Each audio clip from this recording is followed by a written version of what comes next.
Greetings and welcome to the trumpet introduction. This is for students who are waiting to complete their white belt or who are just starting. So this is the trumpet. My favorite personal instrument is what I play. So first let's go over the parts of it. We have the bell. It comes up to what's called the valve block. There are 3 valves, 1, 2, 3 when you're playing. Number 1 is closest to your nose. Number 3 is closest to the bell. We have the pinky ring, which you actually put your pinky on top of. We have all these different slides on here, called the tuning slide, the 3rd valve slide, the 2nd valve slide, the 1st valve slide. What you need to know about the slides right now is don't touch them. All right, because if they come out, then you got to get them back in, and sometimes that can be tricky. Okay. Also on your trumpet, you have water keys. Usually you'll have 2. You'll have one here and you'll have one here. This trumpet only has 1. So what you do with the water keys is when you've played for a while, your trumpet is going to sound really gurgly. So what you do is you'll pull that and you'll blow and water can come out. At home you might want to have a little carpet square or something so that your water won't go on the carpet and your mom will say, "Why is your on the carpet? Ah!" Okay, I have one. I call it my spit ditch. I've had this for over 10 years. A lot of spit has gone on this carpet. All right, we have the mouthpiece. Okay, this is what we use to make the sound on the trumpet. Now, when you're making the sound, you want to say, keeping your lips nice and together, nice puckered corners of your lips, and then a nice flat chin. And then we make a spitty, farty sound like this. We call that a buzz. When you do that on the mouthpiece,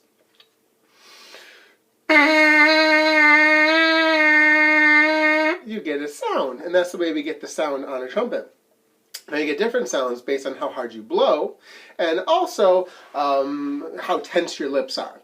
For instance, if my lips are really tense, I blow really hard,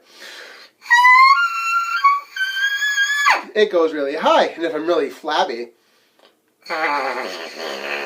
it goes really low. Thus we get all the different notes on the trumpet. So when you put the mouthpiece on the trumpet, you want to put it in with a little 2-finger twist. That's all you really need. The thing you don't want to do is this. It might sound cool, but what you'll end up doing is it's like a hammer and a nail and a piece of wood. You can get your mouthpiece stuck. If that ever does happen, the thing you don't want to do is let Dad come over there with his pliers. Oh, because what will happen is these braces will rip off, and then you'll have to take it into a repair shop to be fixed. I have a special tool called the Mouthpiece Puller that does equal pressure up and down, which pops the mouthpiece off. So if your mouthpiece ever does get stuck, bring it to your teacher, bring it to me, and we'll fix that for you really, really easily. All right, so back to making that sound.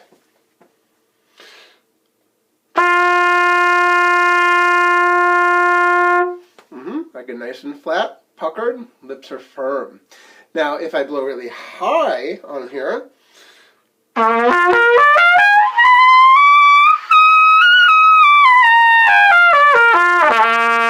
you get all these different notes. When I blow flabbier, you get the lower notes. So part of the thing about being a trumpet player is not just pressing 3 keys to make your different notes, but adjusting the tension of your lips and the air pressure so you can get higher or lower. Now in your book, the first 2 notes and essential elements that you learn are notes G and C, are your open notes. Now if you look at number 1 in your book, you find that you have note G, and there are 3 little circles underneath it that say 1, 2, and 3. All 3 of those circles are white, which means you don't push them down. Those circles are your valves. When you press the valve down, it activates these extra bits of tubing and makes your trumpet sound lower. For instance, if I'm just playing no valves, I might get that sound. If I press the middle valve, it goes down a little lower. Now the first valve slide, that one's bigger than the second valve slide, so it's going to make it even lower still. Okay, and then 1 and 2. When you get all 3, that's going to be your lowest, because you're activating all of that tubing. Now let's talk about holding the trumpet, because we're about to play it. So you're going to take your hand and you're going to put it around the trumpet like this, around the valve casing. So this is my left hand, if you're not sure, my left hand. I'm going to put my third finger in the ring there. You may or may not have a thumb hook. If you have a thumb hook, put your thumb in that hook. If not, just put it around the valve casing so you can hold it. Your pinky can be up, it can be down, it can be all around, but it's just got to be somewhere out of the way. But you're holding the trumpet with your left hand. Your right hand, you're going to take your thumb and you're going to stick it in between valves 1 and 2 underneath what's called the lead pipe. Okay, so it's an extra little contact point. Fingers 1, 2, and 3 curved on top of the valves, and then pinky generally goes on top. Okay, a lot of teachers say that you don't want to put your pinky inside of the ring, and I agree with that. However, you might find that it goes in there from time to time. The main reason you don't want to put your pinky in the ring is because if you do, you're going to find that this finger is slower. Because if you have your hand and you try to move this finger, that's easy. And then this finger, that's easy. This finger, that's easy. This finger, it's a little hard. Your pinky is not too bad, but if you move them together, you can move them a lot easier. So if you restrict your pinky, this finger is going to move slower. So that's why we want to keep your pinky out of the ring. But you're playing pretty slow when you're starting. Alrighty, so I've got this here, 1, 2, and 3. I'm sitting nice and tall in my chair, feet flat, fanny forward. I want to keep my hands down. I don't want to go like this. I don't want to go like this, or all that water and spit's going to go back into my mouth. I don't want to go like this. You won't hear me. So just a nice, very slightly downward, very slightly. And number 1 in your book is note G, and it's open, meaning no vowels. It sounds like this. It has a long tone, so you're going to hold it for a while, then you're going to rest. You're going to play it again.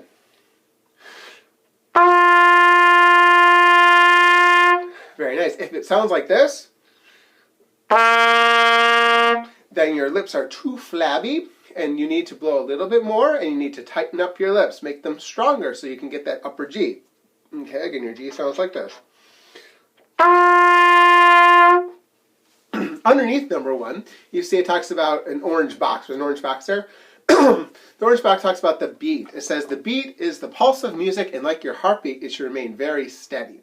Counting aloud and foot tapping help us maintain a steady beat. Tap your foot down on each number and up on each and. So I like to tap my foot. Nice beat, like your heartbeat. It can be fast. It can be slow.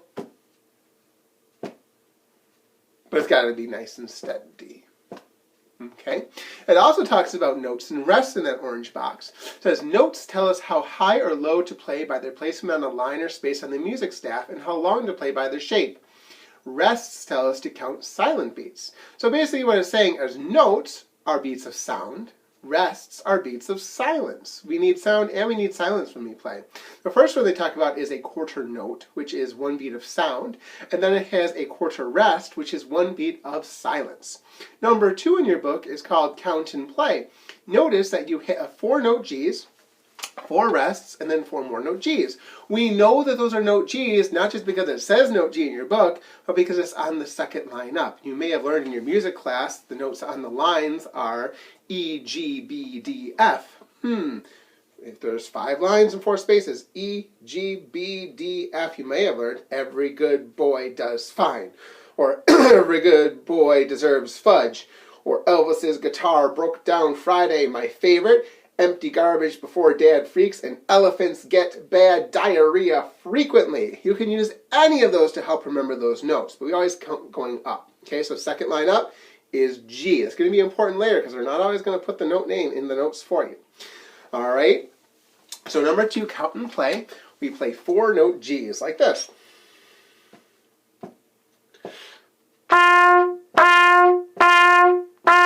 Rest, rest, rest. Rest. Rest, rest, rest, rest. Now you notice that it sounded nice like this. I'm using my tongue when I play. I'm saying ta like this. T, t, t, t. That using that tongue touching the back of your teeth gives you a nice crisp sound. Alright, that might take you a while to get that, but it's just start thinking about it now. The other thing is if you just blow like this, The tone quality isn't quite as good, so that's why we want to use the tongue. But for now, just worry about getting the note out. Good. Number 3 is a new note. That is note F. Notice underneath the note F, the first valve is blackened in. So it means you push down the first valve, the one closest to your nose. So it's a long F. We know it's an F, not just because it says it's an F, but because it's on the first space. So we had the 5 lines, and now we have 4 spaces. You may have learned F, A, C, E for the notes that are in between the lines. There's no line running through these ones. Okay, it's F, A, C, E. Spells face, the space face. Okay, your F will sound like this. Rest.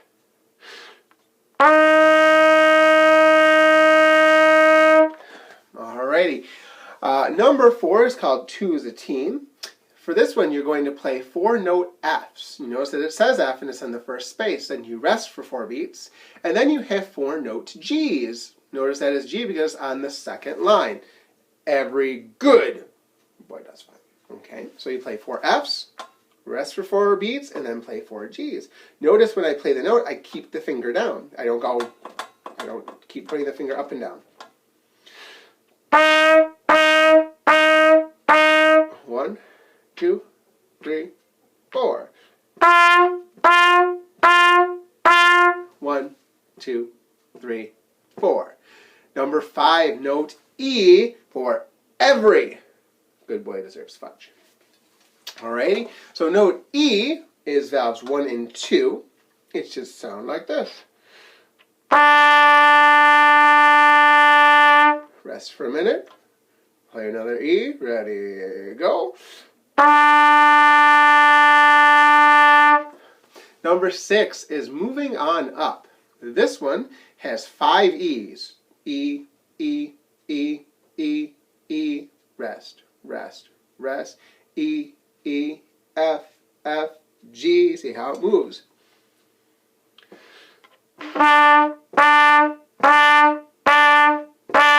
2, 3, 4.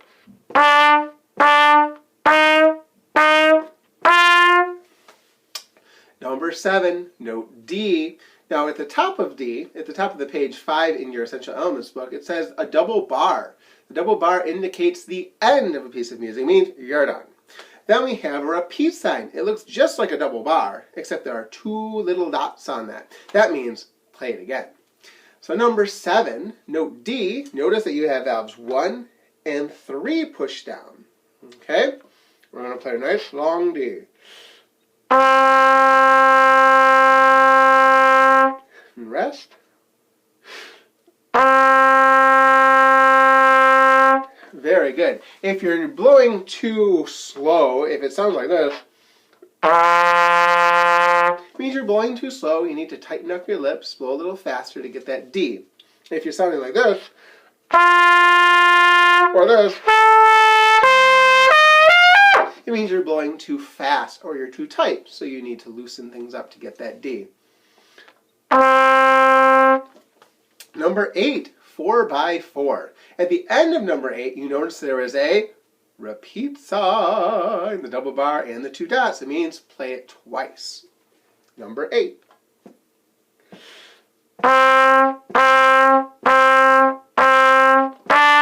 Rest, rest, rest. Rest, rest, repeat. Rest, rest, rest. Rest, rest, rest. Again, number 9 is called touchdown. That's note C. Underneath C, you notice there are no valves down, and it's lower on the staff. Okay. Now you notice that D and C, they don't go with that every good boy does fine or the space face. They're underneath the staff. Okay, and that's where knowing your alphabet comes in handy, because you notice you had G was your first note, and then F, and then E. So we're going backwards down the alphabet. Underneath that is D. So now underneath that we're going to have note C. Note C is on a line underneath the staff. We call that a ledger line. Otherwise you can only have what? 1, 2, 3, 4, 5, 6, 7, 8, 9. 9 notes. We need more than 9 notes. So we extend the staff up to play higher notes, and we extend the staff down to play lower notes by these ledger lines. Okay? The Every Good Boy Does Fine and the space face is a starting point to help us learn our notes. So number 10, note C. Nice and loose. It's lower on the staff, which means it's going to sound lower.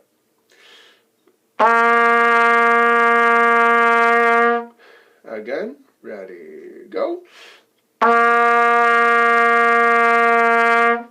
Number 10 is called the Fab Five. Okay, the Fab Five.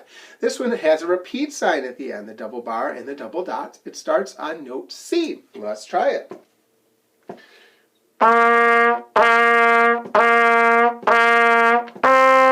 Rest, rest, rest.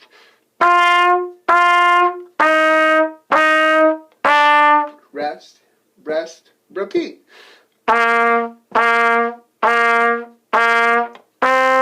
Rest, rest, rest.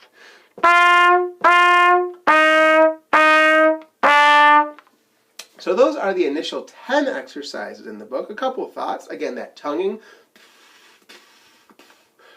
to separate the notes is very helpful. Keeping things nice and firm. Okay, we want strong, nice, low, flat chin, bunching up.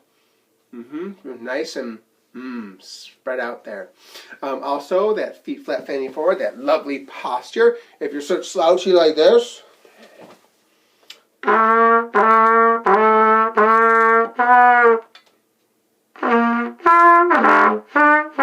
it just sounds yucky, all those things, okay? So that's why we want to set feet flat fanning forward, that perfect posture, always breathing too. Let's talk a little bit about breathing before we continue on.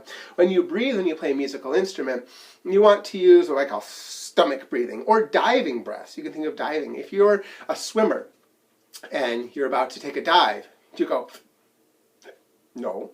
You want to go, get as much air as possible. And when you do that, you fill up everything down here. Most of the time when we breathe, our shoulders rise. And you're only breathing up down to about here. So when you take that diving breath, or a yawn, that's giving you as much oxygen as you can possibly take, which will let you play for a longer period of time and give you a much better tone. Okay, so getting that air is very important. All right, let's keep going on here, page 5. Underneath number 10, we have another orange box. It talks about the treble clef. You guys are playing the trumpet. Instruments like flute, oboe, clarinet, trumpet, saxophone, violin, all those instruments are the higher instruments. We use what's called the treble clef. That tells us where the notes are on the staff. Has a time signature is the next thing on there. The time signature tells you how many notes are in a measure. A measure is the box. Did you notice that the notes on your music are organized in boxes? And there's 4 beats in every box, right? 4 quarter notes or 4 quarter rests. Okay, so we have 4 beats in every single box. 4/4 tells you that there are 4 beats in a measure. That top number tells you what you need. Just think of the top number for now. 4 beats in every measure. If it was 3, you'd put 3 beats of music in each measure, or 2. A million, you'd put a million. All right, so the time signature. Also, you'll notice in there it says note names, and it gives you a chart of all the note names from the low C on that ledger line all the way up to the top F. It also talks about sharps, flats, and naturals, which you don't really need to know about right now, so we're going to kind of ignore that. Let's keep going, 11, 12, and 13. What I tend to have my students do is write the notes in for 11, 12, and 13. So what we'll do is I will tell you what those notes are, but if you're watching this and you haven't done it yet, I would ask that you would write the notes in and then you can check them with what I'm going to say. So I'll give you a chance to pause. Okay, here we go. Number 11, the notes are C, C, C, C, D, rest, rest, rest, G, G, F, F, E, and then there's a repeat. Number 12, the notes are E, E, D, D, C, C, C, rest, G, G, F, F, E, D, C, also repeated. Number 13, C, D, E, F, G, G, G, rest, E, F, E, D, C, E, C. I'm going to play these. Number 11. Notice that it's the same as number 10?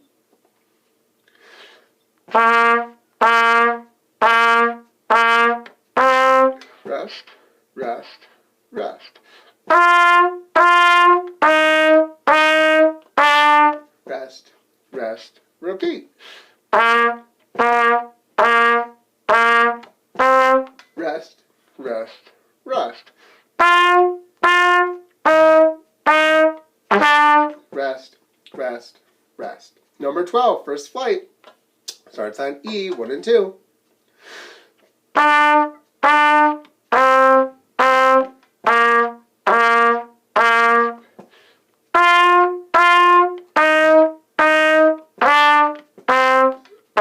Repeat.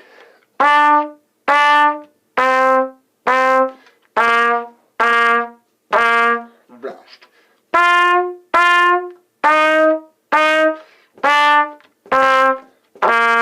Rest. And number 13.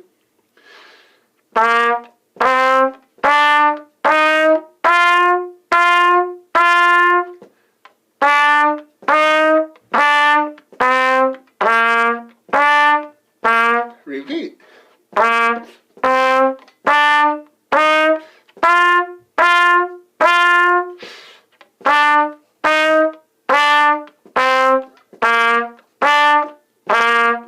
So that is the introduction for trumpeting. Things to remember: deep breath, diving breath, great posture, having that nice spitty farty sound. It's very helpful if you take time and just buzz your mouthpiece. If you just do a little bit every day, you can start making songs.